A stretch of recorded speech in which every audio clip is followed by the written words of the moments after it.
अरे नहीं, ये अनंत पीड़ा का सागर है। हम दिव्य प्राणी भी इससे नहीं निकल सकते।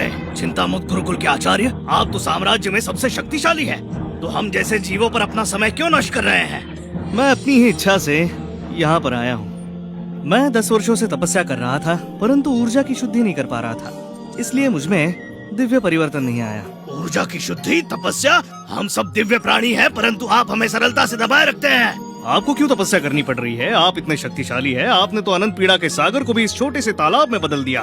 मैंने तुम्हें बताया तो था, पर तुम लोगों ने विश्वास ही नहीं किया। जाने दो। अफवाह फैली है कि आप दिव्य प्राणियों का सेवन करते हैं, उनका शिकार करते हैं। हमें बचने के लिए वार करना पड़ेगा। मेरी अग्नि आपको जलाकर राख कर देगी।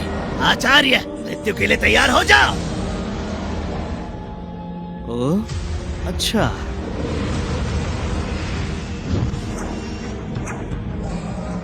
अरे आचार्य ने तो मुझे एक तुच्छ कछुआ बना दिया। मैं तो थक गया। कैसा आदमी है, मछली पकड़ते हुए भी थक गया। छी। आचार्य जी, शिष्य दीक्षा समारोह आधे घंटे में प्रारंभ होगी। राजदूत ने आपको निमंत्रित किया है। ठीक है, मैं देखता हूँ। अवश्य। वैसे आपके जाने से भी क्या होगा? आपके गुरुकुल में तो कोई शिष्य नहीं आने वाला है। आपकी ऊर्जा इतनी कम है, यदि आपके पिताश्री पूर्व सम्राट न होते तो आपको तो निष्कासित कर दिया गया होता। अनंत पीड़ा का सागर? ये छोटा सा तालाब अनंत पीड़ा का सागर है, वो सागर जिससे दिव्य अमर लोग भी पराजित हो जाते हैं। इसकी ऊर्जा सिर्फ प्रथम स्तर पर है, इसको सागर तो मिल ही नहीं सकता। सुनो मित्र, साथ में तपस्या करोगे? बहुत से लोगों के लिए 9वां स्तर आखिरी होता है, पर मैं तो 3000 स्तर पर हूँ।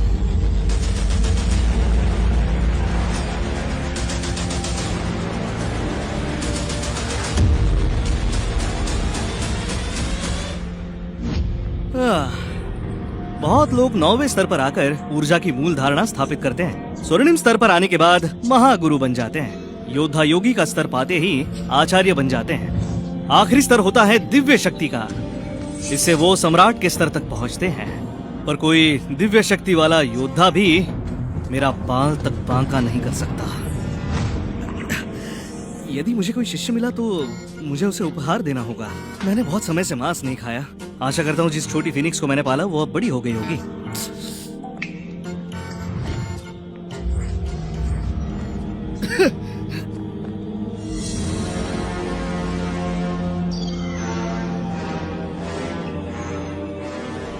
मैं तो सम्राट के स्तर पर हूँ। आकाश और भूमि में मैं सर्वश्रेष्ठ हूँ। छोटी फिनिक्स, तुम बड़ी दुर्बल हो। मैंने तुम्हें 10 वर्षों से पाला, परंतु तुम्हारा मांस बढ़ा नहीं। तुच्छ मनुष्य, तो यहाँ कैसे आया? प्राचीन निषिद्ध स्थान में घुसपैठ? प्राचीन निषिद्ध स्थान? ये मेरे गुरुकुल का आंगन। असंभव, ये मेरी प्राचीन निषिद्ध स्थान है। घुसपैठियों का वध होगा।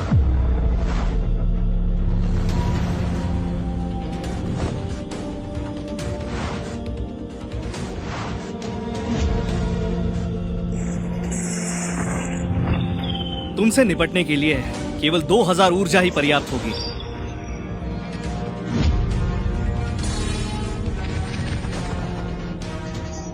शिष्य दीक्षा समारोह का समय हो गया। वो देखो, इस वर्ष की सर्वगुण संपन्न शिष्या टेसा लैंग। अद्भुत, इसकी सुंदरता भी अद्भुत है। अति उत्तम। किसने सोचा था कि मैं राजकुमारी टेसा लैंग पुनर्जन्म लूंगी?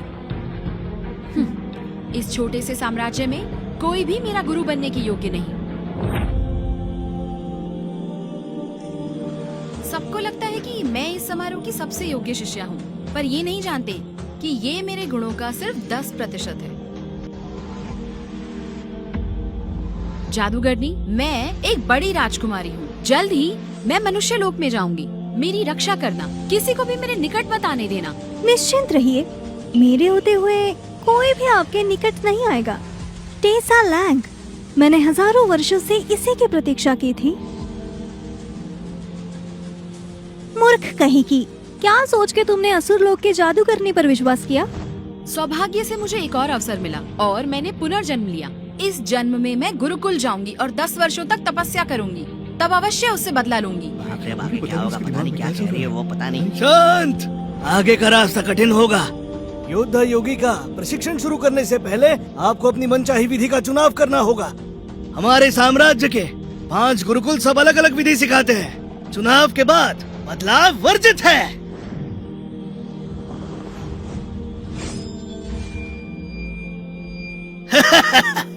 शिष्य कैलेब क्लार्क हमारे साम्राज्य के सबसे शक्तिशाली देवशास्त्र गुरुकुल से इस वर्ष सबसे अधिक शिष्य उनके ही पास जाएंगे।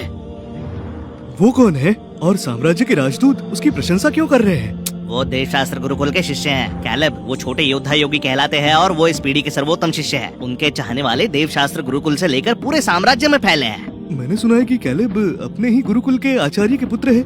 उनकी शक्ति अद्भुत है। टेसा, तुम्हें देवशास्त्र में जाना चाहिए और केलब जी की राह पर चलना चाहिए। तुम्हारा भविष्य उज्जवल होगा। छोटे योद्धा योगी कैलेब मेरे लिए वो शून्य के बराबर है। चिंतामुक्त गुरुकुल के आचार्य तो आजकल समारोह में भी नहीं आते। लगता है उन्हें हमारे गुरुकुल का सेवक बनाना चाहिए। शांति, घोषणा का समय। किस गुरुकुल में कितने शिष्य जाएंगे? देवशास्त्र गुरुकुल 1200 शिष्य, शिकारी गुरुकुल 530, पुष्पांजलि गुरुकुल 370 शिष्य। और अब मैं बताता हूँ चिंता मुक्त गुरुकुल के शिष्य सिर्फ एक। क्या क्या कह रहे तुमने हैं? सुना? कौन है वो जिसने इस बेकार गुरुकुल को चुना? टेसा लैंग। तुमने सत्यानाश। क्या अद्भुत! आशा नहीं थी कोई मेरे गुरुकुल को चुनेगा। मेरी ऊर्जा शक्ति को कम सोच के सभी मुझे व्यर्थ मानते हैं। तो कहीं ये सुंदर युवती मुझे पसंद तो नहीं करती? टेसा लैंग? ये हम सब में सबसे प्रतिभाशाली हैं। फिर चिंता मुक्त गुरुकुल क्यों? हाँ, यही तो मैं कह रहा हूँ। क्यों? उस गुरुकुल से उसे क्या प्राप्त होगा? टेसा, बुद्धि भ्रष्ट हो गई है क्या? सर्वोत्तम देवशास्त्र गुरुकुल में नहीं जाना तो कोई बात नहीं, पर चिंता मुक्त क्यों? वो तो विनाश की चरम पर है। फिर सोच लो। माँ, मेरे कुछ कारण हैं। देवशास्त्र में बहुत सारे शिष्य हैं। मुझे साधना के लिए एक शांत स्थान चाहिए। चिंता मुक्त में वो है। उसके आचार्य केविन यॉर एक दुर्बल शिक्षक है जो मुझे संभाल नहीं पाएंगे। कोई भी मेरी उन्नति पर नजर नहीं रख पाएगा। आश्चर्य की बात है, इतनी सुंदर युवती को देवशास्त्र गुरुकुल की शिष्य होनी चाहिए। वो प्रतिभाशाली है। हम देवशास्त्र में साथ मिलकर चिंता मुक्त का अंत कर सकते हैं। युवती, चिंता मुक्त के आचार्य एक तुच्छ साधक है। आपका मार्गदर्शन नहीं कर पाएंगे। देवशास्त्र का चुनाव कीजिए। देखो, स्वयं केलब तुम्हें निमंत्रित कर रहे हैं। अरे टेसा, हाँ कर दो ना। निमंत्रण के लिए धन्यवाद, पर मेरा निर्णय अटल है। मुझे चिंता मुक्त में अभ्यास करना है। आप हमारे गुरुकुल का अपमान कर रही हैं। ओए, कैलेब क्लार्क, चिंता मुक्त के शिष्यों से आपकी क्या बराबरी? फीनिक्स को पकड़ने में प्राण ही निकल जाते हैं। हो गया। भाग्यवश मैंने इसकी शक्तियों का नाश किया और उसे मुर्गी बना दिया। अन्यथा यदि ये वास्तविक रूप में होती तो समस्त साम्राज्य भी इसकी शक्ति का सामना न कर पाता। मुर्गी कहाँ गई? अरे नहीं, रुक जा! केविन तो किसी काम का नहीं, एक मुर्गी तक नहीं पकड़ सकता। वो हमारे साम्राज्य पर कलंक है। सही कहा, वो निकम्मा है और अपने पिता के बिना मुझे लगता है वो किसी शिष्य का सेवक भी नहीं बन पाता। पकड़ लिया तुम्हें। अच्छा हुआ जो शक्तियाँ छीन ली थी, अन्यथा अपने वास्तविक रूप में तुम साम्राज्य का विनाश कर देते। आचार्य केविन एक प्राण युद्ध कर रहे हैं, वो भी एक मुर्गी से। क्या ये मुर्गी बहुत बलवान है? शिष्य, मुझे आशा नहीं थी ये मुर्गी इतनी उग्र होगी। सुनिए, मुझ जैसे बलवान को भी इसने लगभग पूरी तरह घायल कर दिया है। ये एक योद्धा योगी मुर्गी है। आप सत्य कहते हो। इसकी ऊर्जा शक्ति तो सम्राट स्तर की है। अफवाह है, ये अभी भी नीचे ऊर्जा स्तर पर है। यदि इनके पिता ने साम्राज्य के लिए प्राण न दिए होते तो चिंता मुक्त के आचार्य वो होते, केविन नहीं। सत्य वचन 10 वर्षों से इसकी साधना एक ही स्तर पर अटकी है। कोई प्रगति नहीं। एक सेवक की ऊर्जा उससे अधिक होगी। टेसा, अच्छे से सोच लो। केविन को देखो, इससे एक मुर्गी नहीं संभली तो ये कैसे तुम्हारा मार्गदर्शन करेगा? माँ, निश्चिंत रहिए, मेरे अपने कारण हैं। टेसा जी, कृपया एक बार और विचार करें। देवशास्त्र से आपको अधिक लाभ होगा। एक कुटिया मिलेगी, आधार आत्मिक अस्थियां मिलेंगी और उत्तम गुरु आपको शिक्षा देंगे।